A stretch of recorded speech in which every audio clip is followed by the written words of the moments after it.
안녕하세요. 오늘도 사연살롱을 찾아주셔서 감사합니다.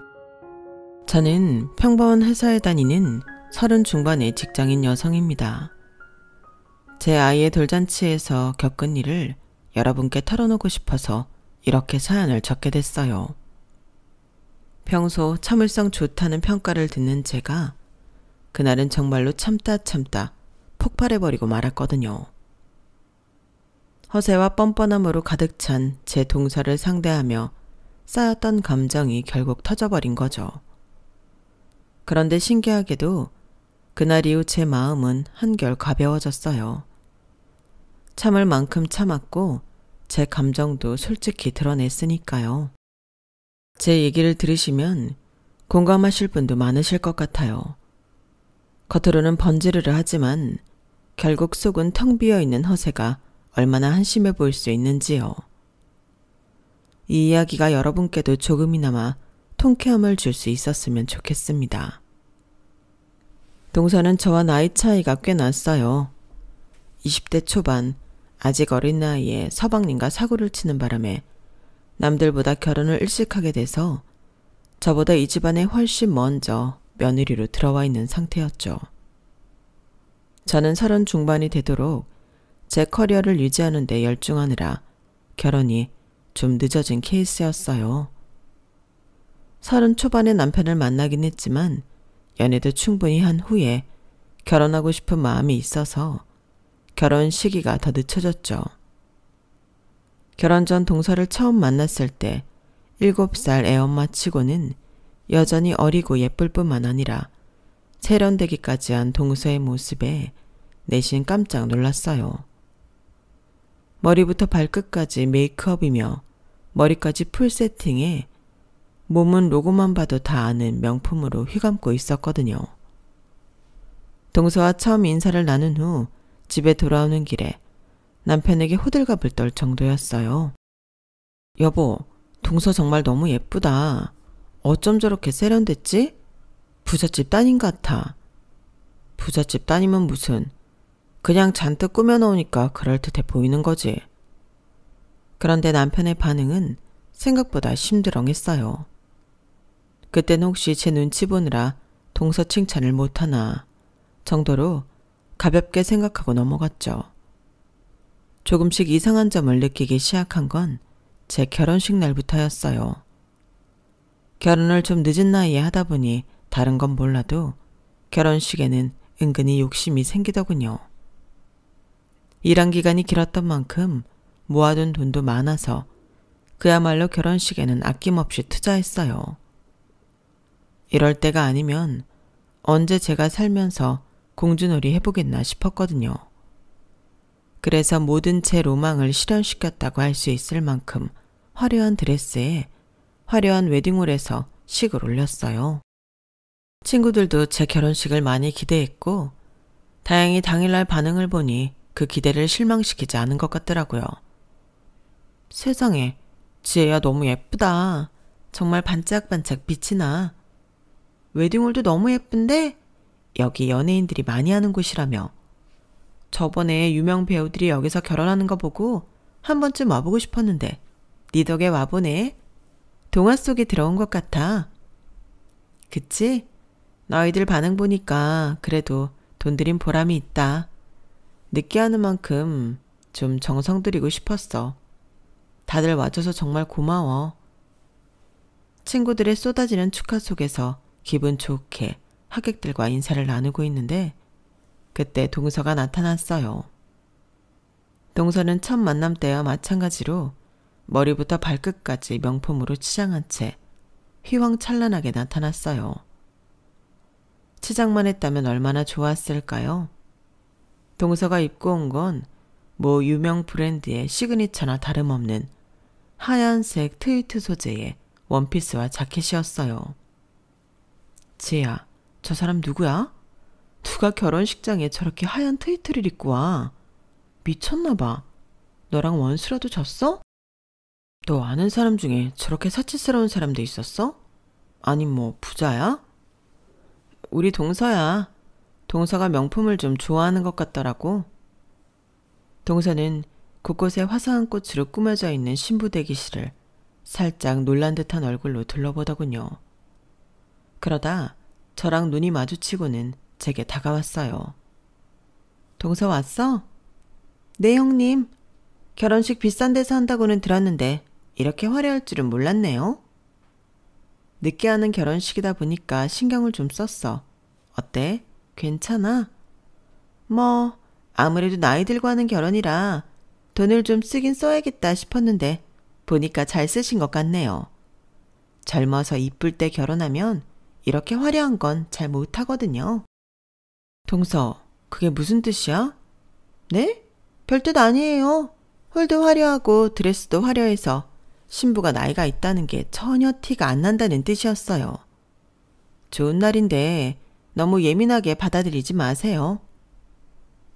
묘하게 비꼬는 듯한 말에 순식간에 기분이 상했지만 동서가 나타나기 전까지만 해도 화기애애했던 결혼식 분위기를 망치고 싶지 않아 동서의 뒷말은 못 들은 척 겨우 넘겼어요.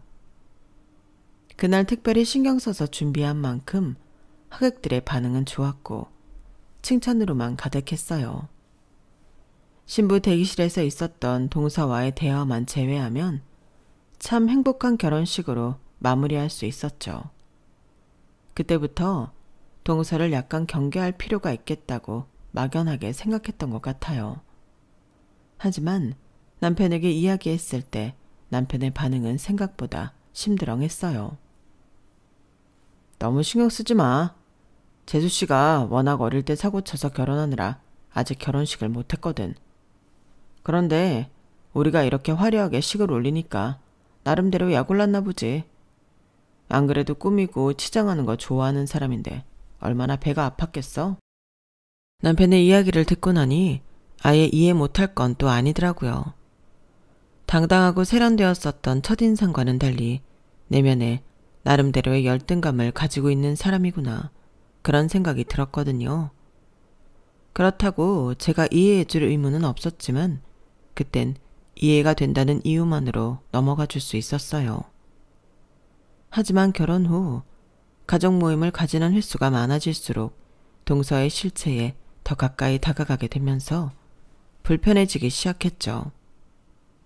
저희 부부는 결혼 후 잠깐 남편이 살던 오피스텔에 함께 살다가 2달 후 새로 마련해 두었던 신혼집으로 이사했어요. 신축 아파트여서 입주하는 데까지 시간이 좀 필요했거든요. 그렇게 이사를 하고 원하는 대로 가구를 넣고 인테리어를 하느라 한동안 정신없이 지냈어요. 인테리어를 마친 후에야 친정과 시댁 식구들을 초대했죠. 역시 우리 딸이 감각이 좋네. TV에 나오는 집 같다. 그러게 모델하우스인 줄 알았어. 너무 이쁘다 언니. 제 신혼집 로망을 다 실현시킨 집이라 친정 식구들은 칭찬 일색이었어요. 시부모님과 서방님 역시 집을 꾸민 걸 보시더니 흡족해 하셨어요.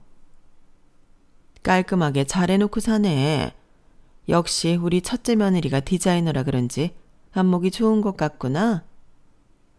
형수님, 역시 결혼식 때부터 감각은 알아봤습니다. 집 너무 예쁜데요? 하지만 단 한 명, 저희 집을 못마땅한 눈길로 살펴보는 사람이 있었죠. 바로 동서였어요. 인테리어는 잘하셨는데 왜? 동서가 보기엔 문제가 있어 보여? 아니요. 문제라기보다는 두 분이서 살기 좀 갑갑하지 않나 싶어서요. 신혼집은 30평 아파트였어요. 두 사람이서 살기에 절대 좁지 않은 평수였죠. 그래서 좀 당황스럽더군요. 갑갑하긴 이 정도 크기면 둘이서는 충분히 살지. 두 분 아이 생각도 있으시잖아요. 아이 생각도 해야죠. 방도 딸랑 3개인데. 아이까지 생기면 정말 좁게 느껴지실걸요? 저 동서. 나랑 동서는 좁다는 기준이 조금 다른가 봐. 우리도 아이 낳아서 키울 것까지 다 생각해서 이 집을 고른 거거든. 근처에 초등학교, 중학교, 고등학교 다 있고 교통이나 치안도 괜찮고 방도 3개라 아이한테 방 한 칸 줄 수 있잖아. 어차피 아이 낳아도 자기 방 가질 만큼 크기까지는 시간도 많이 걸릴 테고. 아이가 금방 큰다고 한들 자기 방 하나 갖고 있으면 되지. 뭐가 자꾸 좁다는지 이해가 안 되네. 제가 조목조목 따지자 분위기가 살짝 이상해지려고 하더군요. 동서도 그건 감지를 했는지 갑자기 황급히 말을 돌렸어요. 생각해보니까 우리 집은 너무 커서 관리하기 힘들어요. 꼭 크다고 좋은 건 아니니까요. 요즘은 또 이렇게 아담하고 예쁜 스타일이 인기가 많기도 하고요. 나중에 애 크면 그때 더 넓히시면 좋겠네요. 동서가 하도 잘난 척을 해대기에 동선의 집은 도대체 얼마나 대단할까란 생각이 들더군요. 그래서 하루는 남편에게 이야기해 동서와 서방님과 따로 약속을 잡아 동선의 집에 갔어요. 동선의 집은 확실히 저희 집보다는 넓더군요. 가구 같은 것도 비싸 보이는 것들로 가득 채워져 있었고요. 그렇다고 딱히 저희 집보다 훨씬 크거나 한 건 아니었어요. 동서, 여긴 몇 평이야? 저희 집이 한 50평쯤 되려나? 정확히 기억은 안 나는데 아마 그쯤일 거예요. 동서는 자꾸 기억이 안 난다면서 제 질문에 교묘하게 대답을 안 하려고 하더군요. 그때만 해도 별 생각은 없었어요. 함께 술 한 잔 두 잔 게으리며 이야기를 나누다 보니 술이 약하다던 서방님이 먼저 취하더군요. 동서가 화장실에 다녀오겠다며 잠시 자리를 비운 사이 제가 운을 띄웠어요. 서방님도 참 대단하세요. 어린 나이에 결혼하셔서 두 사람을 책임지고 이런 집가드 얻어 살기까지 얼마나 고생이 많으셨겠어요. 저는 그 나이에 저 스스로를 챙기는 것도 힘들었는데 참 멋지세요. 아유, 형수님 멋지기는요 뭐. 고생을 한 건 맞지만 그 고생은 지금도 하고 있는 거니까 뭐. 본인이 한 실수에 스스로 책임을 지는 것뿐이에요. 그러게 그때 좀 조심했더라면 이렇게 힘들게 살고 있지는 않을 텐데 말이에요. 힘들게 살고 계신다고요? 50평대 아파트에 이렇게 부유하게 살고 계시면서 이 정도면 잘 살고 계신 거죠. 50평이요? 누가 그래요? 50평이라고? 아까 동서한테 물어보니까 그렇게 이야기하던데요. 에이, 여기 50평까지 안 돼요. 44평쯤 됐나? 우리도 애 하나밖에 없는데 뭐하러 그렇게까지 넓은 집이 필요하겠어요. 아, 아니다. 처음에는 저 사람이 무조건 50평대여야 한다는 거 40평대도 나 힘들다고 해서 겨우 합의해서 여기로 온 거예요. 저 가구들도 보이시죠? 저게 다 해외에서 직수입해온 비싼 브랜드 거거든요. 싹 다 할부로 산 거예요. 매달 카드값이 얼마나 많이 나가는지 몰라요. 정말요? 저는 동서가 하도 자랑을 하길래 여유가 있는 줄 알았어요. 아유, 제가 취해가지고 별말을 다 했죠. 저 사람한테는 제가 이런 말 한 거 절대 비밀입니다. 자존심이 얼마나 센지 몰라요. 제가 다 잘못했죠. 어릴 때 임신해서 젊을 때 누릴 거 못 누리고 희생만 하고 살았다고 생각해서 그런지 뭐든 최고가 아니면 안 된다고 생각해요. 자기도 잘 살고 있다는 걸 주변에 보여주고 싶은 건지 뭔지 다 좋은데 문제는 형편에 맞지 않게 보여주라고 해서 문제예요. 그 덕에 제 등골이 엄청나게 힙니다. 하. 서방님의 씁쓸한 웃음을 보자 그동안 남편이 왜 그렇게 동서에 대해 심드렁하고 썩 내키지 않는 듯한 반응을 해왔는지 알 것 같더라고요. 사고는 내 동생만 쳤나? 본인도 같이 쳐놓고 내 동생한테만 보상받으려고 난리를 치니까 저 녀석이 힘들만 하지. 동서의 집을 방문한 그날 그 진실을 알고 나니 휘황찬란하게만 보였던 동선의 집이 다르게 보이더군요. 동서가 화장실에서 나오고 나서 어색한 티를 내지 않으려 금방 자리를 정리했어요. 그렇게 무리하면서까지 과시를 하려고 하는 게 저랑은 영 결이 맞지 않은 사람 같았죠. 동서의 사정을 알게 되었음에도 그 심리를 이해하게 된 것과 동서의 만행을 지나칠 수 있는 건 전혀 다른 문제라는 걸 깨달았어요. 아니, 오히려 그 사정을 알게 되니 동서의 허세가 더욱 역하게 느껴졌어요. 형님, 땡땡땡 호텔 아시죠? 제가 지난주에 친구들이랑 여기 다녀왔거든요. 음식들이 정말 맛있더라고요. 어머, 그러게. 분위기도 좋아 보이고 음식도 맛있어 보이네. 그런데 동서는 친구들 만날 때 맨날 호텔 브런치만 먹어?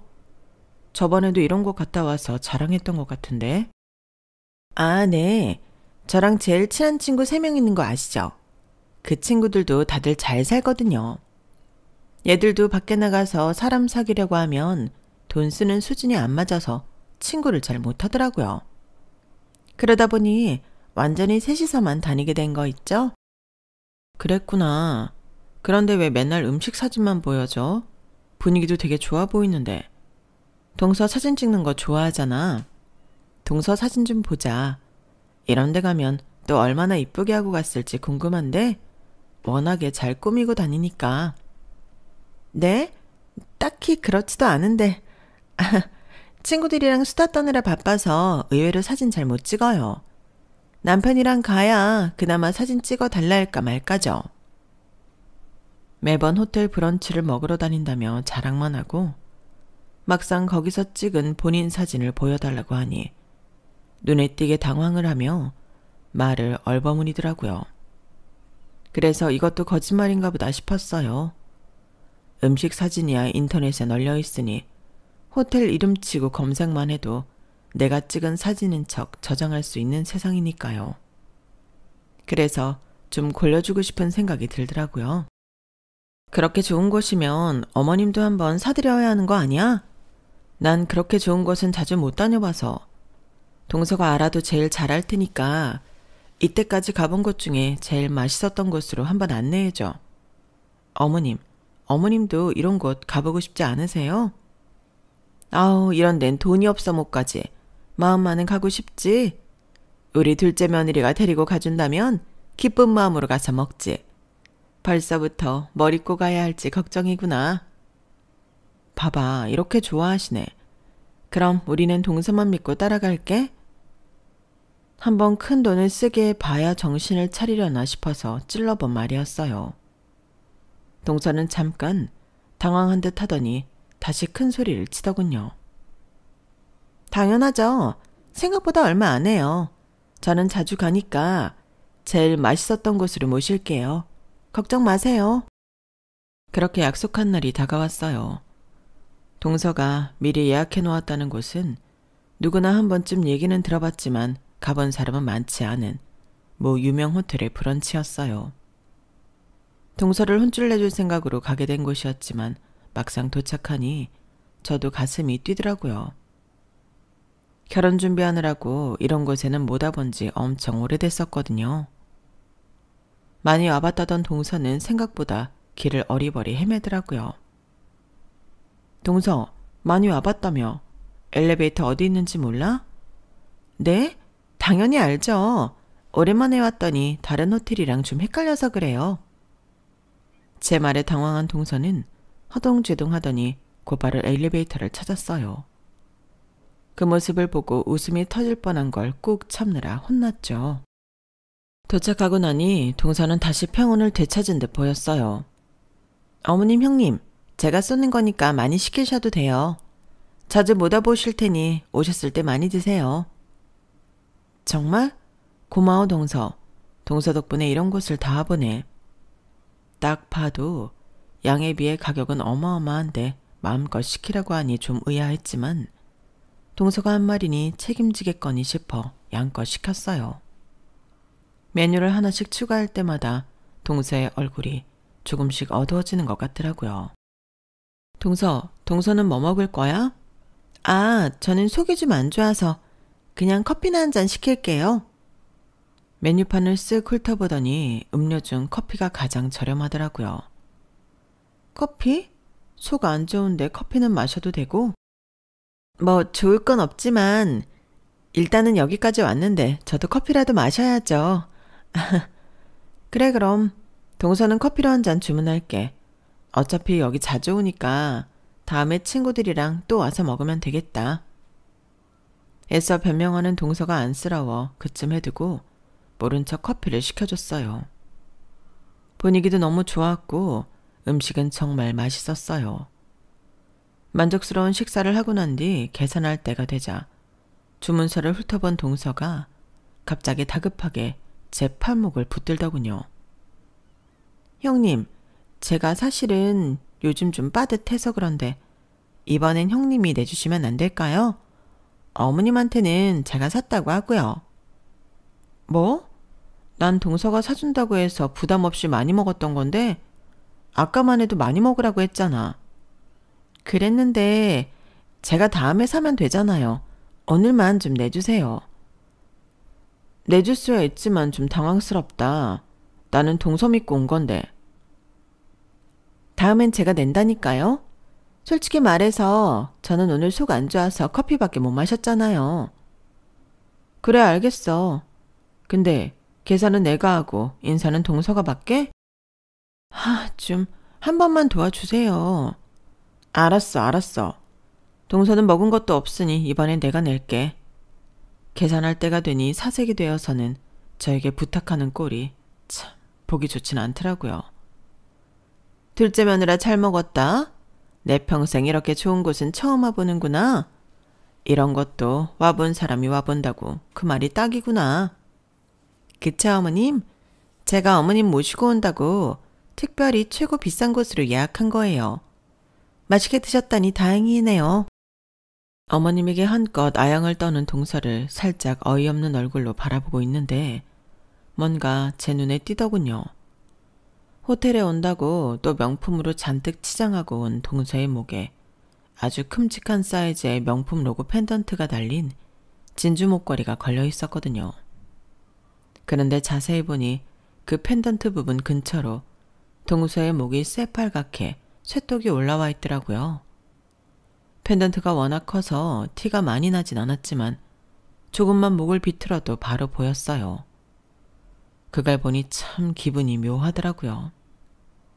겉모습은 화려해도 속은 텅 빈 동서의 내면을 엿보는 기분이었거든요.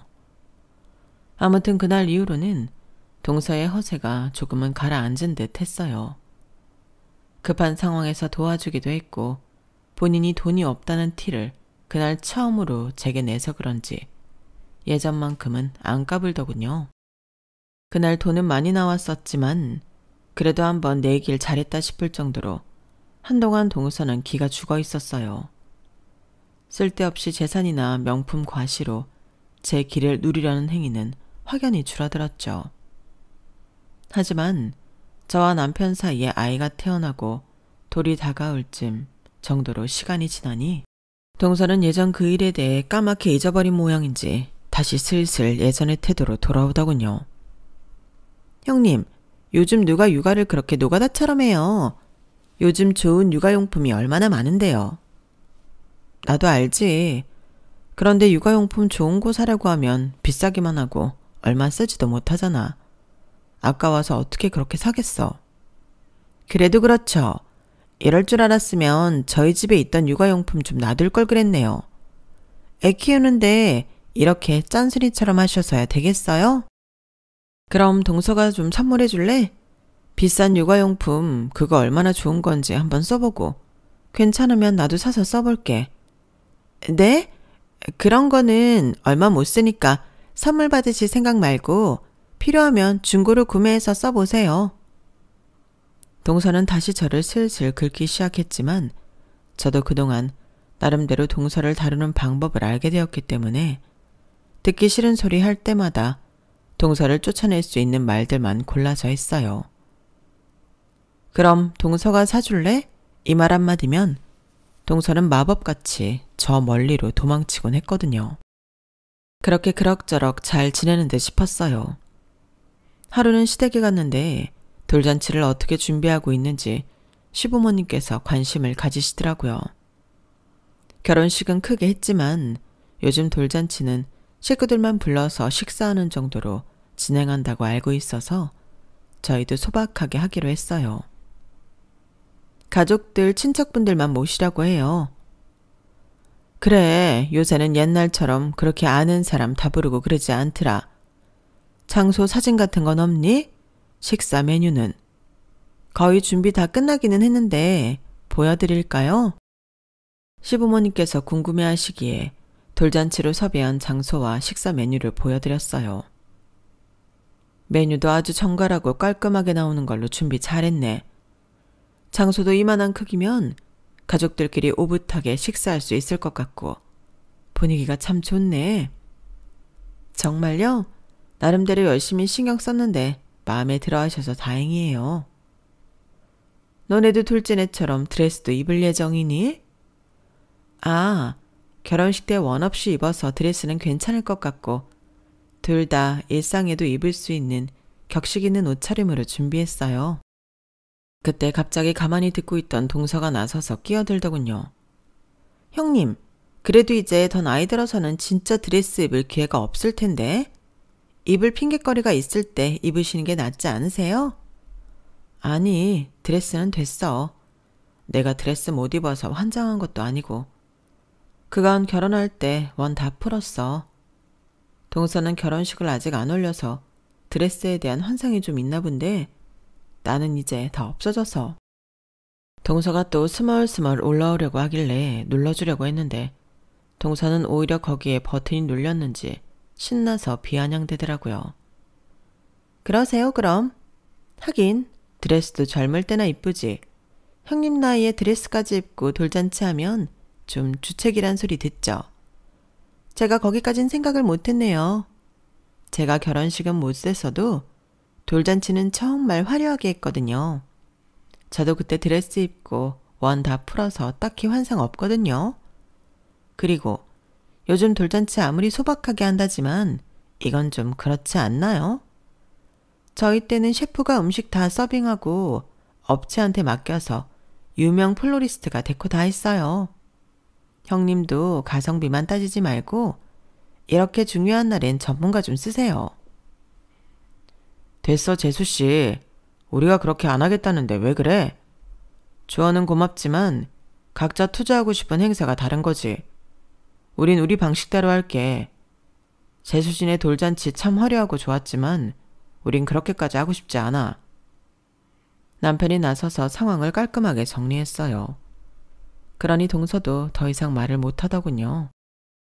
하지만 표정을 보니 분을 이기지 못한 얼굴이더라고요. 본인이 비아냥거리는 대로 제가 당하지 않고 다 받아치니 열불이 나는 모양이었어요. 그러든지 말든지 저는 시댁 식구들과 즐겁게 식사를 하고 시간을 보냈어요. 집에 갈 시간이 되어 인사를 나누는데 동서는 멀찍이 서 저희를 쳐다만 보고 있더군요. 서방님이 동서 눈치를 보는 듯 하더니 제게 가까이 와 조용히 이야기했어요. 형수님, 혹시나 해서 말인데요. 돌잔치 하려던 대로 하세요. 저희는 저 사람이 결혼식에서 모품 한 풀어주느라고 화려하게 한 거였거든요. 근데 그때는 저도 딱히 제대로 된 직장도 없을 때라 정말 힘들었어요. 시간 지나 보니까 돌잔치 화려하게 해봤자 남는 거 하나도 없어요. 형수님이 준비하신 정도가 딱 좋아요. 걱정 마세요, 서방님. 그런 말에 저도 쉽게 흔들리는 성격은 아니에요. 그래도 말씀해 주셔서 고마워요. 시댁과 헤어진 후 남편과도 이 일에 대해 간단히 대화를 나눴어요. 서방님이 참 고생이 많았던 모양이네. 애 때문에 못 헤어지는 거지 뭐. 재수씨가 저런다고 부모님한테 말을 할 수 있길 하나. 가뜩이나 사고쳐서 갑자기 굴러들어온 며느리인데 저렇게 아들 괴롭히고 있다고 생각하면 안 좋게 생각하실 거 뻔하니 그냥 혼자 참아 넘기고 있는 것 같아. 참 안 됐네. 저야 가끔 시댁에서 만날 때 짜증나는 정도가 다였지만 저런 여자와 살아야 하는 서방님은 좀 안쓰럽다는 생각이 들었어요. 그렇게 시간이 흘러 저희 아들의 돌잔치 날이 되었어요. 저와 남편과 정말 가까운 지인 몇 명만 제외하고는 가족 모임에 가까운 형태로 진행되었어요. 그런데 낯선 여자 셋이서 한쪽 테이블을 떡하니 차지하고 있기에 다가가서 조심스럽게 물었죠. 안녕하세요. 혹시 어떻게 오셨을까요? 여기 희선이 조카 돌잔치 아니에요? 저희는 희선이랑 제일 친한 친구들인데요. 동서가 늘 말하던 친하게 지낸다던 친구 3명이 이 사람들이 모양이었어요. 그렇게 가족 모임으로 한다고 강조를 했는데 본인 지인을 데리고 온 게 살짝 어이가 없었죠. 난처해하고 있는 와중에 동서가 다가오더군요. 형님, 제 제일 친한 친구들이에요. 얘들아, 인사해. 이쪽은 우리 형님이셔. 동서, 가족 모임으로만 한다고 했잖아. 웬 지인 초대야. 아시잖아요. 저한테는 워낙 가족 같은 친구들이라서요. 안녕하세요. 말씀 많이 들었어요. 그런데 희선아, 너네 형님 되게 세련되셨다. 완전 커리우먼이셨던 거 티나. 디자이너시랬죠? 돌잔치도 엄청 예쁘고 잘 꾸미셨네요. 그래요? 고마워요. 원래는 가족 모임으로만 진행하려고 했었는데 이왕 이렇게 온 김에 재밌게 즐기다 가세요. 네, 아이 둘 축하드려요. 동서가 워낙 무경한 사람이다 보니 친구들도 그런 줄 알았는데 의외로 친구들은 매너가 좋더군요. 고마워요. 야 얘들아, 내가 너네 목까지 냈으니까 기죽을 필요 없어. 돈 많이 냈으니까 맛있는 거 왕창 먹고 가. 여기 음식 되게 맛있대. 그쵸 형님? 정말? 우리도 따로 돈 내려고 준비했는데. 아, 뭔 소리야. 걱정 말라니까. 돈은 눈치 안 봐도 될 만큼 충분히 냈어. 불편해하지 마. 아무리 그래도 생판 남들이 제 아이 돌잔치에 와 있는 게 내심 불편해서 어떻게 해야 하나 고민이었는데 친구들이 생각보다 예의도 있고 미안한 것도 아는 사람들이라 그냥 놔두기로 했어요. 하지만 그것과 별개로 동서가 자기가 돈 많이 냈다는 이유로 친구들을 안심시키는 모습은 상당히 꼴불견이더라고요. 그래서 남편에게 슬쩍 다가가서 물었죠. 여보, 혹시 동서 얼마 냈는지 알아? 재수씨? 3만 원 낸 걸로 알고 있는데. 뭐? 3만 원? 서방님까지 합쳐서? 아니, 둘이 따로 냈어. 당연히 내 동생은 많이 냈지. 그래서 난 재수씨는 따로 안 내겠거니 싶었는데 자기 지인들 불렀다고 따로 또 챙겨주겠다길래 봤더니 3만 원이더라. 참나, 동서가 그럼 그렇지. 내가 많은 걸 바랬다 정말. 왜 그래? 무슨 일 있었어? 아니야, 아무것도. 괜히 말했다가 남편까지 기분 상할까봐 따로 말은 하지 않았어요. 기분 좋은 날이어야 하니 굳이 기분을 망치고 싶진 않았거든요. 하지만 그날 동서는 제 기분을 망치기 위해 작정하고 지옥에서 내려온 악마 같았어요. 아무래도 아는 사람들 속 모르는 사람들이다 보니 더 그렇기도 하고 친구들 역시 동서처럼 명품으로 머리부터 발끝까지 치장한 사람들이라 그런 사람들끼리 몰려다니니 더 눈에 띄었거든요. 레스토랑 곳곳에 장식되어 있는 플라워들을 보고 친구들이 감탄사를 연발하자 동서가 바로 제지하는 모습이 눈에 보였어요. 세상에, 너무 예쁘게 꾸몄다. 역시 디자이너라 그런가 감각이 좋으시네. 그러니까 이게 다 너네 형님 아이디어라는 거지? 얘들아, 무슨 소리야. 니네 우리 아들 돌잔치 기억 안 나? 그땐 이것보다 훨씬 비싸게 했는데 뭐 이 정도로 감탄을 하고 그래?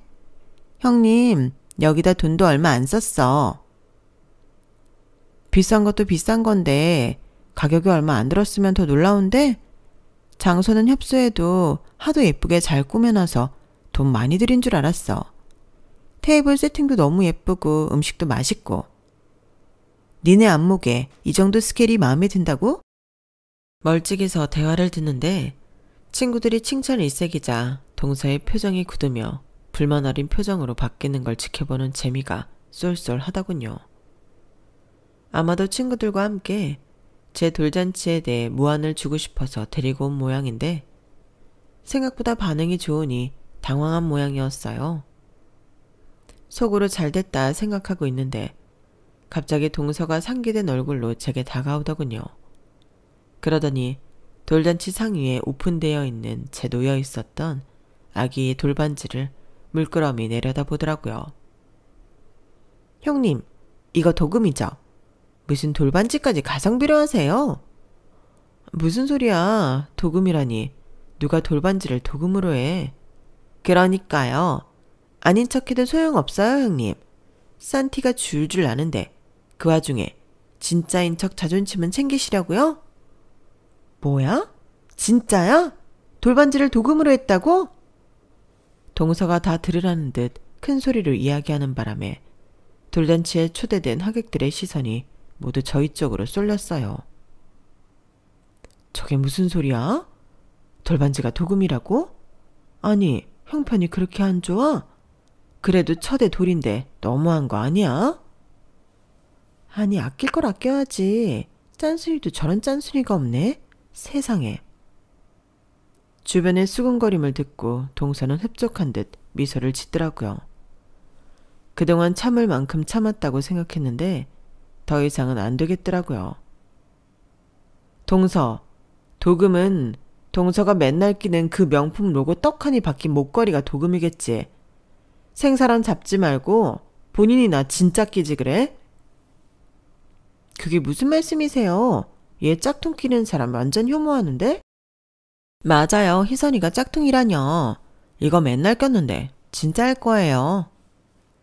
주변에서 친구들이 절친이랍시고 나름대로 편을 들어주는데 참 정성이 갸륵하더라고요. 하지만 이제는 그 친구들도 진실을 알게 될 때였죠. 어머, 그렇게 친하다더니 다들 몰랐나 보네. 하긴 목걸이가 워낙 사이즈가 커서 쇠독이 올라와도 잘 티가 안 나기는 하더라. 뭐, 쇠독이요? 그래, 동서. 목에 빨갛게 올라온 것 좀 봐. 요즘은 짝퉁도 등급이 있다더니. 동서는 그래도 짝퉁만큼은 A급으로 끼나 봐. 친구들도 몰랐던 거 보면. 근데 있지. 그렇게 쇠독 오르는 거 견디면서까지 애쓰지 마. 명품 두르고 다니는 척 하려다가 피부 다 망가지겠다. 무슨 말씀이세요? 이건 그냥 목덜미가 간지러워서 아까 좀 긁어서 그런 거예요. 그렇게 떳떳하면 목걸이 좀 줘볼래? 정품이랑 같은지 궁금해서. 됐거든요. 제가 형님 뭘 믿고 이 비싼 걸 넘겨드려요? 못 넘겨주는 거 보니 제발저리는 것 같은데? 그러니까 분수에 안 맞는지 작작해. 다들 동서처럼 안 산다고 가난하고 안목 없는 사람 취급하지 말고. 다들 동서처럼 가랑이 찢어질 짓 안 하고 떳떳하게 사는 것뿐이야. 지금 동서 꼴을 봐. 다 들키니까 얼마나 부끄러워. 형님, 지금 설마 제가 친구들 데리고 왔다고 심기 거슬려서 이러시는 거예요? 그래요. 목걸이는 그렇다고 쳐. 다른 건 다 진짜거든요. 목걸이는 워낙 인기가 많아서 구하기 어려워서 한번 A급으로 사봤어요. 근데 제 옷이랑 구두 백 같은 건 어떻게 설명하실 건데요? 글쎄, 목걸이 짝퉁 쓰는 사람이 구두랑 백이라고 짝퉁 안 쓸까? 짝퉁 구매도 중독이라던데 짝퉁 아니라는 증거는 다 될 수 있고? 그리고 동서, 꼭 명품인지 아닌지 재봐야만 알아? 동서 평소 하는 짓을 봐. 딱 짝퉁 목걸이 걸고 짝퉁 백 들고 다니는 사람 하는 행동이지. 그건 또 무슨 말씀이세요, 형님? 이때까지 절 그렇게 생각하신 거예요? 그래, 그럼. 동서 허영심 채우겠다고 형편에 맞지도 않는 큰 집 사서 서방님 등골 다 휘게 하고 가구는 죄다 할부면서 남의 집은 좁다고 무시하는 동서인데 당연한 거 아니야? 뭐라고요? 그것뿐이면 내가 말을 하네. 툭하면 호텔 브런치 뷔페 먹으러 다닌다고 자랑하면서 정작 어머님 모시고 갔을 때 동서가 뭐랬어? 요즘 힘드니까 형님이 내달라고 했지. 그래놓고 어머님한테는 동서가 산 척, 동서는 이런 곳 많이 와본 척, 잘난 척만 하고. 막상 그날 호텔 갔을 때 동서 길 못 찾는 거 너무 티났던 거 알아? 메뉴판 보고는 놀라서 눈 커진 것도 내가 다 봤어. 그러더니 갑자기 속 안 좋다고 커피 한 잔만 딱 고르고. 동서는 모르겠지만 동서하는 행동 정말 투명해. 속이 다 보인다고. 오늘만 해도 그래. 가족 모임으로만 진행한다고 그렇게 말해뒀는데 언질 한마디 없이 멋대로 친구들 초대한 걸로 모자라서 돈 많이 냈으니 마음껏 먹으라고? 친구들은 알아? 동서가 고작 인당 10,000원씩 30,000원만 딸랑 내고 그 유세를 떤 거? 저는 이때다 싶어 동서의 실체를 온 가족, 온 친척이 보는 앞에서 까발렸어요. 분위기를 보아하니 다른 가족들도 제가 처음 동서를 봤을 때처럼 부요하고 세련된 이미지로만 생각했는지 적잖이 충격을 받은 느낌이더라고요. 동서 역시 제가 그렇게 다 누설할 줄은 미처 생각하지 못했는지 아무 말도 못하더군요. 희선아, 이게 다 무슨 말이야? 우린 다 처음 듣는 이야기인데? 이분 말이 진짜야? 정말 네가 그랬냐고. 아니야 얘들아. 뭔가 오해가 있는 모양인데 내 말 좀 들어봐. 너네는 내 절친한 친구들이잖아. 내 말 믿지? 설마 형님 말 믿는 건 아니지? 우리도 네 말 믿고 싶어. 근데 지금 상황이 이상하잖아. 우리도 묘하게 전부터 네가 니네 형님을 너무 지나치게 의식한다고 생각했거든. 맞아. 그리고 사실 짝퉁 목걸이는 나도 좀 눈치채고 있었어. 우리 어쩌다 같이 오래 있는 날마다 네 목이 빨갛게 올라와 있었거든. 그래도 아니겠지 싶어서 애들한테 말 안 하고 있었는데 역시 진짜였구나. 니네까지 왜 이래? 내가 니네랑 친해지려고 얼마나 노력했는지 잊었어? 이러지 마. 얘들아, 니네도 오늘 나랑 같이 형님 쪽지려고 온 거 맞잖아. 그랬지. 근데 형님이란 분이 생각보다 너무 괜찮으신데 네가 왜 이러는지 이해가 안 가. 우린 형님이 너한테 툭하면 시비 걸고 못되게 굴었다고 들어서 편들어주려고 온 건데 우리가 이렇게 예의도 없이 말도 없이 찾아왔는데도 싫은 티, 불편한 티 하나 없이 맞아주셨잖아. 솔직히 우리도 이제는 네가 의심된다. 실은 이상하다고 느낀 점이 한두 가지가 아니긴 했어. 당신은 지금 뭐해? 내가 이런 수모를 당하고 있는데 왜 한마디 말도 없어? 형수님 말씀이 틀린 게 하나도 없긴 하잖아, 여보. 우리도 이제 우리 분수에 맞춰 살자. 그런다고 아무도 뭐라고 안 해. 나도 그동안 당신 욕심에 맞춰주느라 정말 힘들었어. 그건 당신도 알잖아. 당신까지 정말? 사방님까지 딱 정리해주자 동서는 더 이상 할 말이 없는 듯 보였어요. 가족과 친척들이 동서의 실체에 대해 놀라 웅성대는 소리가 점점 커졌고 동서는 더 이상 그걸 견디기 힘들었는지 서둘러 자리를 뜨더군요. 저는 그 모습을 보며 오랜만에 정말 속이 시원했어요. 그동안 동서의 허세와 뻔뻔함을 보며 쌓였던 감정들이 그날 한 번에 다 풀렸거든요. 제가 참다 터뜨린 말에 모두가 조용해졌을 때 제 속에서 그동안 눌려있던 무언가가 사라지는 느낌이었어요. 사실 그때까지만 해도 동서가 그날 일로 저만 불편했을 거라 생각했어요. 그런데 며칠 뒤 동서의 SNS를 보니 평소 자랑하는 친구들 이야기는 완전히 사라져 있더라고요. 시어머니를 통해 들은 바로는 그 친구들이 돌잔치 이후로 동서와 거리를 두기 시작했다고 하더군요. 알고 보니 그날 동서의 친구들도 자신들이 초대받은 잔치에 30,000원만 낸 동서의 행동을 듣고 굉장히 실망했다고 해요. 겉으로는 함께 웃으며 자리를 지켰지만 뒤에서는 동서의 허세와 무례한 행동에 대한 불만이 많았던 거죠. 평소 동서가 그 친구들과 허세를 부리며 유지했던 관계도 결국은 진심이 없었기에 무너질 수밖에 없었던 거예요. 제가 보기엔 동서에게 남아있던 몇 안 되는 진짜 친구들이었는데 허세로 쌓은 벽이 결국 그들을 떠나게 만들었어요. 그 모습을 보면서 사실 조금은 안쓰럽기도 했어요. 젊은 나이에 아이를 낳아 자신의 삶을 누릴 기회를 놓쳤다는 동서의 말이 떠올랐거든요. 그 허세 가득한 행동들이 다 자신이 잃어버린 것들을 채우기 위해서였다는 걸 이제야 조금 알 것 같더라고요. 하지만 그렇다고 해서 동서가 한 행동들을 다 용서할 수 있는 건 아니겠죠. 저는 이제 동서의 허세나 비아냥에 휘둘리지 않고 제 아이와 가족을 위한 제 삶에만 집중하기로 했습니다. 그날 잔치에서의 일이 저를 더 단단하게 만들어줬으니까요. 결국 진짜 중요한 건 겉이 아니라 속이라는 걸 저는 이번 일을 통해 확실히 알게 됐습니다. 제 이야기가 여러분께도 작은 위로와 통쾌함을 줄 수 있었으면 좋겠어요. 제 이야기는 여기까지입니다. 건강하시고 행복하세요. 여러분, 사연 댓글에 응원과 현명한 조언 부탁드려요. 좋아요와 구독은 저에게 큰 힘이 됩니다. 오늘도 좋은 일 가득하세요.